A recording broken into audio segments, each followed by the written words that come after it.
Hello guys, dahil mahaba yung long weekend natin at kakatapos lang ng undas, tayo ay maliligo dito sa isang magandang resort sa Batangas.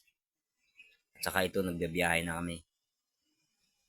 Update ko kayo pagdating natin doon kung gaano ba kaganda yung resort nila dito. Sige guys, ayun guys, dumating na tayo.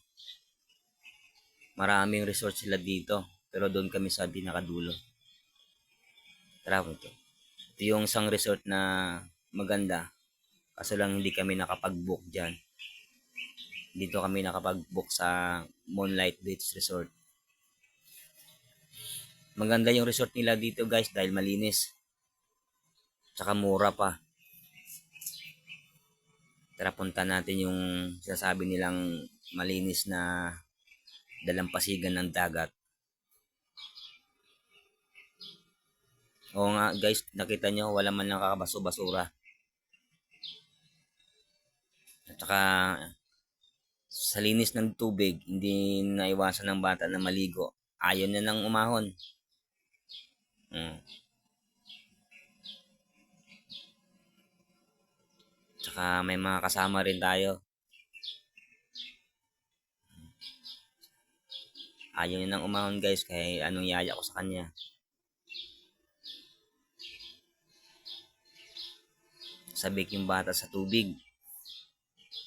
Tubig dagat. Yung mga pakalinis yung ano nila dito guys, yung resort.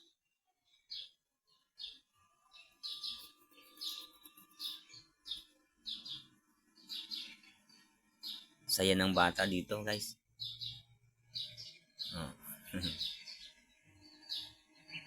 Oh.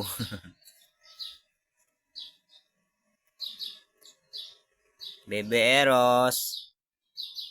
Swimming ikaw.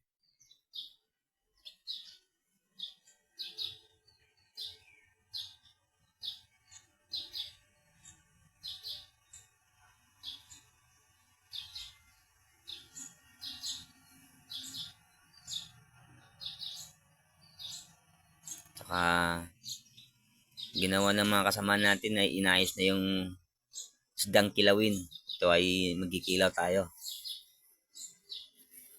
Yung chip cook natin. Chip, chip cook boy logro.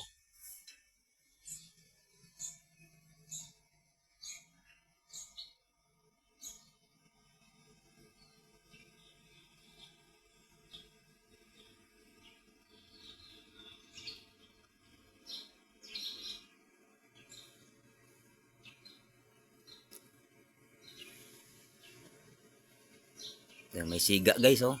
Nakahubad pa. Balikan natin guys yung dalampasigan ng resort ng Batangas. Wala kang makikita basura dito guys, napakalinis. Tsaka ang ganda ng tubig. O may kumakaway pa, shout out sa'yo. Shout out sa'yo Rowan.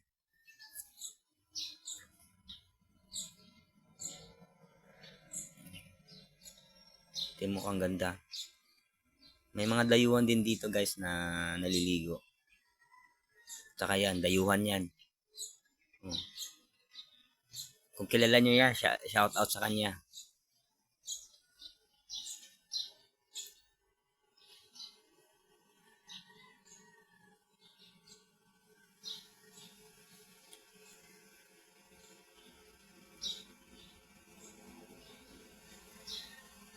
Sayang, di tayo nakadala ng buhangin.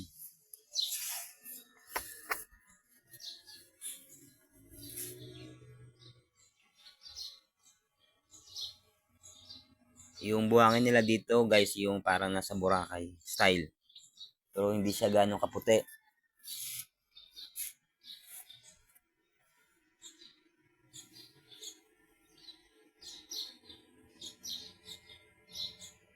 Hmm.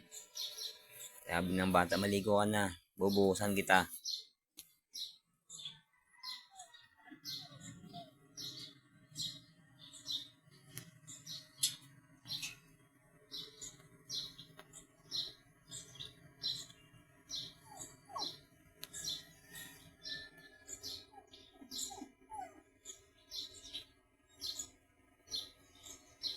dito guys ay in-enjoy na natin yung pagliligo.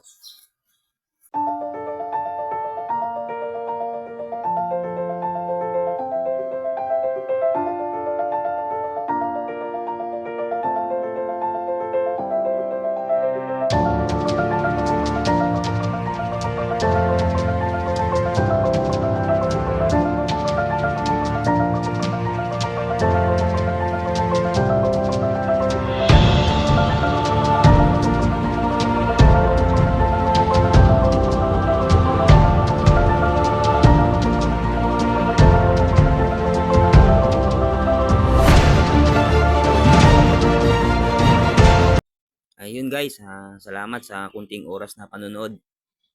Mag-iingat kayo at God bless.